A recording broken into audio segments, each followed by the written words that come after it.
Les amis, bonjour, bienvenue à cette vidéo. C'est un énorme plaisir pour moi de vous avoir. Vous savez, j'ai pris l'initiative de vous parler de ce sujet qui porte sur Dangote parce que, bon, vous allez remarquer que très rarement je parle de l'actualité parce que Eleanor Roosevelt le disait déjà. Les petits esprits parlent des autres, les esprits moyens parlent de l'actualité et les grands esprits des idées. C'est la raison pour laquelle régulièrement sur cette chaîne ou bien régulièrement lorsque je fais des vidéos, je parle des idées, je donne des propositions, je donne des solutions qu'à mon avis, en les mettant en application, on pourra sortir de cette léthargie. Des solutions, des idées qui nous permettront de nous élever d'un cran. C'est pourquoi je parle très rarement de l'actualité parce que je ramène ça pour les gens, les esprits moyens. Mais j'ai été sollicité par plusieurs d'entre vous qui m'ont demandé mon point de vue. Il faut dire que cette vidéo n'est pas essentiellement mon point de vue, mais je vous donne les 7 péchés capitaux de Dangote. C'est vrai qu'il est en ce moment pour passer pour un messie, mais c'est un homme extrêmement riche, c'est quelqu'un qui a fait beaucoup de choses, mais je reste dans cette dynamique où lui, il a fait des erreurs dans son projet des hydrocarbures, la construction de son usine des hydrocarbures. Pour ceux qui ne le savent pas, Dangote, tout récemment, a été sujet d'un débat ou bien sujet d'une sortie où il expliquait avoir des difficultés dans sa raffinerie et il disait comment c'est difficile pour lui de respecter son cahier de charges, de respecter ses commandes. Et bon, il faut le dire, je suis en train de rédiger un article là-dessus. Et malheureusement, ou heureusement, plusieurs personnes m'ont sollicité. Maintenant, tel que je dis, il y a quelques péchés qui ont été commis par Dangote. Et je m'en vais vous dire en quelques mots, selon moi, les péchés causés par cet illustre Africain, qui, à son niveau, essaie de faire quelque chose. Il faut noter que lorsqu'on arrive dans un projet, lorsqu'on est sur un projet tel que celui de Dangote, on commence d'abord par un business plan. Et lorsque un homme de son envergure vient à la télévision, presque les larmes aux yeux, raconter ses mésaventures, on se demande si véritablement il y a eu un business plan. Et le qui dit business plan veut dire qu'il doit prendre le temps de l'analyser, ce business plan. Et lorsqu'on lui remet un business plan, il doit bien évidemment faire une contre-expertise. Est-ce que ce business plan est viable? Est-ce que c'est soutenable? Parce que, à voir ce qui se passe, on est tenté de se demander si effectivement il y a eu un business plan. Parce que le business plan va ressortir les différents points, va ressortir les points saillants qui font partie de la progression, bien de la réussite d'un projet. On se demande si effectivement il y a eu un business plan. Maintenant, il y a un second point qui m'a un peu éveillé. Il faut toujours se dire, parce qu'il parle dans la vidéo, il parle de la mafia des hydrocarbures. Je me demande, mais si cette illustre personne, cet illustre Africain, ce grand entrepreneur n'a pas eu le temps de faire de la veille concurrentielle. Parce qu'on ne se lance pas dans un projet aussi d'envergure sans faire de veille concurrentielle qui va vous permettre de connaître qui sont les acteurs en place, quelles sont leurs forces, leurs faiblesses, quelle est la capacité de frappe des concurrents, qu'est-ce que les concurrents sont capables de faire pour me nuire. Je me demande s'il n'a pas fait une veille concurrentielle parce que ça fait partie du b.a.-ba. Lorsque les gens viennent chez nous pour se faire former, c'est le minimum que nous puissions le faire. On leur donne les éléments qui leur font comprendre qui sont les acteurs en place. Qu'est-ce que les acteurs font? Connaissez vos acteurs. Quelle est leur capacité de nuisance? Qu'est-ce qu'ils font en temps normal? Je me demande toujours si lui, il n'a pas fait cette veille concurrentielle. En troisième, il y a ce qu'on appelle l'évaluation des risques. Vous voulez vous lancer dans un projet industriel, vous devez vous poser la question, quels sont les risques? Est-ce que je dois avoir la matière première où? Et derrière, tu te lances dans un projet aussi gigantesque que les hydrocarbures. Est-ce que ce projet est viable?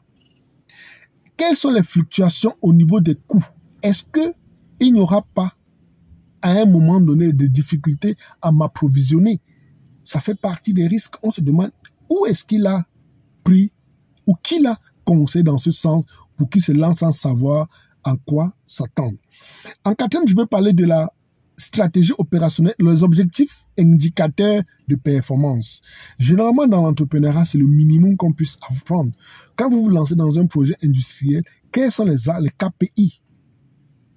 Vous voulez vous lancer, quels sont les indicateurs de performance? Est-ce que votre raffinerie doit produire? Et si ça produit, quelles sont les marges bénéficiaires? Où allez-vous prendre les matières premières? Et quels sont les dérivés que vous allez mettre sur pied? Quels sont les projecteurs ou bien quelles sont les entreprises ou les clients que vous avez sous la main? Mais je me demande si lui, il n'a pas fait cela également. On va se chercher à savoir également, est-ce que, parce que je le dis à tout le monde, tous ceux qui veulent se lancer dans l'industrie, je le dis toujours, la première chose à faire, c'est d'avoir une source de matières premières. Maîtriser le marché. Est-ce que vous avez maîtrisé le circuit d'approvisionnement? Là, je m'adresse à Dangote. Est-ce qu'il maîtrise le circuit d'approvisionnement? Surtout parlant des hydrocarbures, est-ce que dans cela, il est sûr qu'il aura la matière première? Parce que c'est quand même étonnant que quelqu'un puisse lancer une si grande industrie sans se rassurer d'avoir signé des contrats de livraison de la matière première. Donc, il construit l'usine, on parle de 20 milliards de dollars quand même. Il construit l'usine avant de se mettre à chercher les matières premières. Ce qui est assez suicidaire, parce que je me demande bien comment il a fait, comment il a pu arriver à ce niveau. Et il faut noter que dans les hydrocarbures, les matières premières sont vendues à l'avance. Il y a 3 types de contrats dans les hydrocarbures. Les contrats à terme, qui sous-entend que les matières premières sont vendues parfois 10 ans, 20 ans, voire 30 ans d'avance. Tout ceci pour éviter les fluctuations au niveau des vendeurs.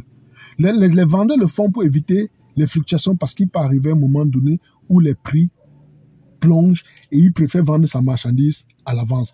Et maintenant, il y a également les contrats à terme pour protéger les acheteurs pour qu'ils ne se retrouvent pas à un moment donné à une certaine fluctuation, que les vendeurs ne se rendent pas compte que il n'y a pas des hydrocarbures et puis ils augmentent les prix. C'est pourquoi on signe généralement les contrats à terme.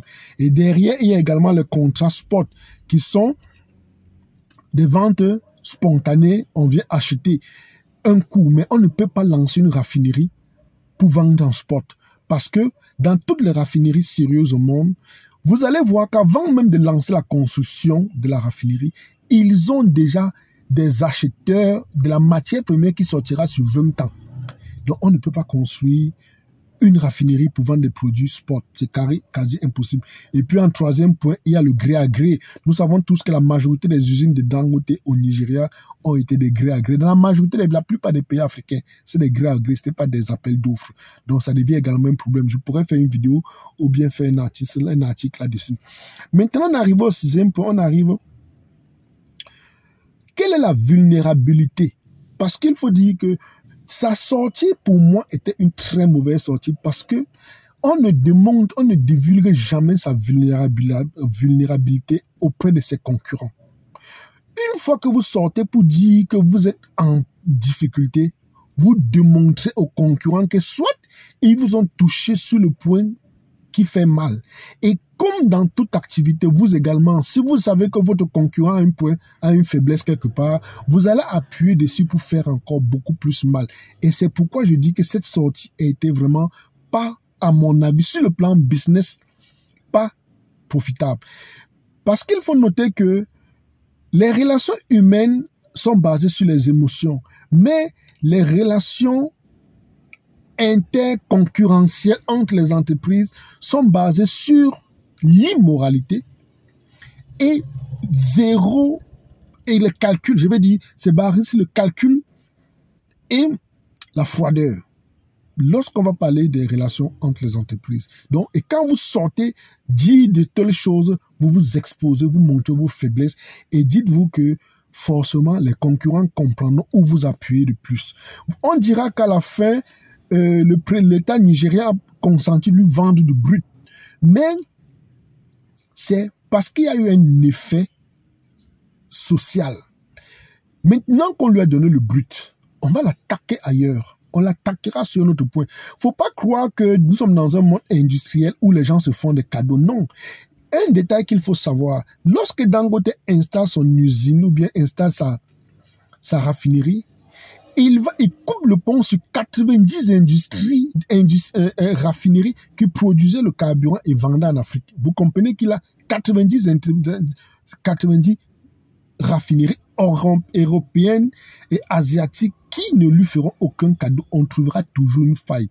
C'est pourquoi je dis que le simple fait de sortir et dire en public qu'il avait ces difficultés et raconter l'histoire de la mafia des hydrocarbures, c'est comme s'il était naïf. Le monde est fait de la mafia. Lui-même, et on ne dira pas qu'il a fait des cadeaux aux entreprises. Il a fait tomber beaucoup d'entreprises. Il a emprisonné beaucoup des entrepreneurs. Il a fait beaucoup de coups bas aux entrepreneurs. L'objectif de cette vidéo n'est pas de parler de ces coups bas, mais pour dire que lorsqu'on arrive à un certain niveau, il y a des choses dont on ne dit pas. On ne sort pas le dire. Je ferai une transition avec Elon Musk. Elon Musk est un monsieur qui est attaqué par les États-Unis, par l'État américain depuis des années. Mais il n'est jamais sorti pleurnicher. Il n'est jamais venu à la chaîne de télévision pleurer. Et il faut dire que l'État américain, c'est quelqu'un, Elon Musk, c'est quelqu'un qui s'est levé là à rivaliser la NASA en lançant les satellites dans l'espace. Vous pensez que la NASA est restée là-bas lui faire des cadeaux? Non. L'État américain passe par Jeff Bezos pour attaquer Elon Musk, au point où un jour Elon Musk a dit que on dirait que le travail de Jeff Bezos c'est de lui faire des procès. Et il n'est jamais allé sur une chaîne de télévision pleurnicher, pleurer. C'est pour dire comment moi ça me cœur de voir un si illustre personnage aller sur une chaîne de télévision exposer aux yeux du monde toutes ses faiblesses. Ça démontre aux autres comment nous sommes faibles. Ça dit comment il est si grand mais il a les pieds d'argile. On ne démontre pas ses faiblesses. On va jusqu'à voir des entreprises qui vont trafiquer les chiffres juste pour démontrer aux yeux du monde que tout va bien. C'est quand il y a des audits qu'on se rend compte que l'entreprise était carrément au rouge. C'est des choses pour lesquelles moi, j'étais assez peiné de voir cette sortie. Et maintenant, il faut comprendre que les industriels ont toujours pour amis des politiciens. Les industriels ont cette façon, en fait, en un mot, ce sont les industriels qui contrôlent les politiciens. Et quand vous êtes un industriel, il faut toujours avoir des arrangements avec les différentes parties. Vous ne pouvez pas être un industriel et puis ne pas soutenir un côté. C'est pourquoi, généralement, ils vont financer à gauche et à droite pour pouvoir bénéficier des avantages après, une fois que l'autre partie est au pouvoir, et puisse bénéficier des avantages qui sont administratifs. Et on a des cas. Je vais venir avec les États-Unis. Quand on arrive aux États-Unis, l'année dernière, Elon Musk a payé 13 milliards de dollars en chiffre d'impôts à l'État américain. Mais allez chercher à savoir, est-ce que Jeff Bezos a fait la même chose? Non, parce qu'il a des affinités avec les membres du gouvernement. Et il faut le dire, dans notre écosystème où il y a cette violence, il y a cet état de non-droit, vous ne pouvez pas tout simplement vous mettre à dos des politiciens. Je vais prendre le cas avec notre pays, le Cameroun. La plupart de nos industriels sont dans des partis politiques, pas parce qu'ils aiment trop, parce qu'il faut le dire, dans la politique, les industriels, en réalité, n'ont pas d'affinité politique. Ils ont plutôt les intérêts économiques à préserver. C'est pourquoi ils vont vers des partis politiques. Ils ne vont pas parce qu'ils ont une idéologie particulière à défendre. Et c'est ce que je redis à Dangote.